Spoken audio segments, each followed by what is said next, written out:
حضرت امام حسین تشریف لائے، بچوں سمیت آئے۔ حور بن یزید ایک شخص تھا، حور بن یزید، حور بن یزید نام یاد رکھنا۔ حور بن یزید ایک مختصر سا لشکر لے کے اس نے امام حسین کو ایک جگہ پہ روکا، پھر دوسری جگہ پہ روکا، بالآخر تیسری جگہ پہ روکا تو امام حسین نے فرمایا جگہ کون سی ہے؟ کہا حضور کرب و بلا۔ فرمایا بس یہی خیمے لگا دو، یہی۔ حضرت سیدہ زینب نے پوچھا امام حسین سے کہ سارے زمانے نے روکا ہے، ٹھیک ہے آپ حق پہ ہیں، یہ بھی سب نے کہا ہے آپ حق پہ ہیں، پر روکا بھی سب نے، آپ روکے کیوں نہیں؟ تو ابن کثیر اور ابن اسیر لکھتے ہیں کہ امام حسین رو پڑے، کہنے لگے بہن میں رک جاتا پر میں نے رات کو نانا مصطفیٰ کو خواب میں دیکھا ہے۔ تو حضور نے فرمایا حسین اگر آج یہ رواج پڑ گیا نا یزید جیسے لوگوں کا تو قیامت تک پڑا رہے گا، پھر لوگ کہیں گے کوئی نکلا نہیں تھا تو ہمیں بھی نکلنا، پھر لوگ ظالموں کے سامنے گردنیں جھکانے کے عادی ہو جائیں۔ میں کہتا رہتا ہوں، کہہ رہا ہوں، کربلا کی جنگ کفر اسلام کی جنگ نہیں، کفر اسلام کی جنگ نہیں کربلا کی، کیونکہ یزید تو بڑا پکا نمازی تھا، خطبہ دیتا تھا وہ تو۔ جب امام حسین رضی اللہ تعالیٰ عنہ نے کربلا کے میدان میں جمعے کا دن تھا تو یزید کے سامنے کو بات کرنی شروع کی عمر بن سعد کے سامنے، تو عمر بن سعد کہنے لگا حسین زیادہ باتیں نہ کر، ہمارا جمعہ لیٹ ہو رہا ہے، جنگ کے لیے تیار ہو، فٹافٹ آ۔ اہل بیت نبوت کو قتل کریں گے اور قتل کے بعد پھر نماز پڑھیں گے اور پھر کہیں گے اللہم صلی علی محمد وعلی آل محمد، اسی نماز میں پھر درود بھی پڑھیں گے۔ یہ کیسا مرتبہ ہے، کیسا انداز ہے، دوستی قاتل سے بھی مقتول سے یارانہ بھی۔ حور بن یزید امام حسین سے کہنے لگا مجھے حکم ہے آپ کو روکنے کا، آپ آگے نہیں جا سکتے۔ امام صاحب نے فرمایا وجہ؟ زمین اللہ کی ہے۔ اس نے کہا آپ بیعت نہیں کر رہے، یزید کی حالات آپ کے حق میں درست نہیں ہیں، آپ نہیں جائیں گے۔ امام روک گئے۔ ظہر کی نماز کا وقت ہوا تو حضرت علی اکبر امام حسین کے بڑے صاحبزادے انہوں نے اذان ظہر پڑھی تو حور بن یزید کے لشکر نے امام حسین کے پیچھے نماز ادا کی۔ کہا بھئی تم مقابلے میں آئے ہو، نماز پیچھے پڑھتے ہو؟ کہا حضور مقابلہ تو تلواروں سے کر رہے ہیں پر ہمارا دل تو مانتا ہے نا کہ مصطفیٰ کا نواسہ بڑی شان والا ہے۔ حور بن یزید نے 3 نمازیں لشکر سمیت امام حسین کے پیچھے پڑھی ہیں، 3 نمازیں، ظہر اثر اور مغرب۔ پھر امام حسین کے سامنے شرائط پیش کی کہ آپ کو یہاں گھیر لیا گیا ہے، یہاں آپ بیعت کریں گے، یہاں آپ جنگ کریں گے، 2 ہی باتیں۔ امام حسین نے فرمایا نہیں بھائی بیعت تو میں نہیں کرتا، اس کے علاوہ تم جو کہتے ہو میں کرنے کو تیار ہوں۔ اس نے خط لکھا، عبید اللہ ابن زیاد کو ایک بندہ دوڑایا پیچھے، کوفے چند میل پہ کوفہ تھا، کہا وہ نہیں مان رہے، کیا کرنا ہے؟ تو حسین ابن علی ہے، میں زیادہ دیر انہیں روک بھی نہیں سکتا۔ انہوں نے پیغام دیا حور بن یزید کو کہ کرنا کچھ بھی نہیں، ان کا پانی بند کر دو، بلیک میل کرو، کھانا پانی نہیں ملے گا، چھوٹے چھوٹے بچے ہیں، خود ہی مان جائیں گے۔ حضرت امام علی مقام کے بارے میں حور کے پاس جب یہ پیغام آیا تو حور کہنے لگا میری طبیعت نہیں مانتی حسین پر پانی بند کروں، دل نہیں مانتا۔ جب یہ لفظ کہے نا دوبارہ تو پھر عبید اللہ ابن زیاد نے عمر بن سعد کو 10,000 آدمی دے کے بھیجا، کہا حور بن یزید لچک دکھا رہا ہے حسین کے حق میں۔ ایک رے کا علاقہ تھا، بڑی وہاں فصل ہوتی تھی، لوگ کوشش کرتے تھے وہاں کا گورنر بننے کی، کوشش کرتے تھے۔ تو عبید اللہ ابن زیاد کہنے لگا تمہیں رے کی گورنری ملے گی، سب سے سرسبز و شاداب علاقہ، تمہیں وہاں کا گورنر بنایا جائے گا اگر حسین کے خلاف لڑو گے۔ یہ اتنی زبردست ہوتی ہیں گورنریاں کہ گورنریوں کے لیے لوگ نسل رسول کے خلاف بھی نکل آتے ہیں، یہ اتنی تگڑی ہوتی ہیں، اتنی جلدی وفاداریاں بدلتی ہیں۔ امام حسین کو روک لیا گیا، عمر بن سعد نے روک لیا۔ 1 محرم کو امام آئے، 7 محرم تا روکا گیا، 7 محرم کو پانی بند کر دیا۔ جانور پانی پیتے تھے، گھوڑے پیتے تھے، کتے پیتے تھے، لیکن مصطفیٰ کے گھرانے کو پانی پینے کی اجازت، 3 دن تک پانی بند رہا۔ 9 محرم کو عمر بن سعد نے اور لوگ بلائے۔ شمر ایک بڑا سخت آدمی تھا، سنگ دل بدبخت، جس نے حضرت علی اصغر کے گلے پر تیر مارا تھا، وہ اور لشکر لے کے آیا۔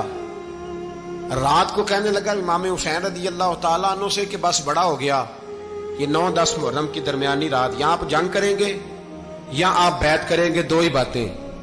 امام حسین اندر گئے، سیدہ زینب سے مشورہ کیا، باہر آئے، فرمایا بات وہی ہے جو پہلے دن والی ہے۔ او بھائی بچے ساتھ ہو،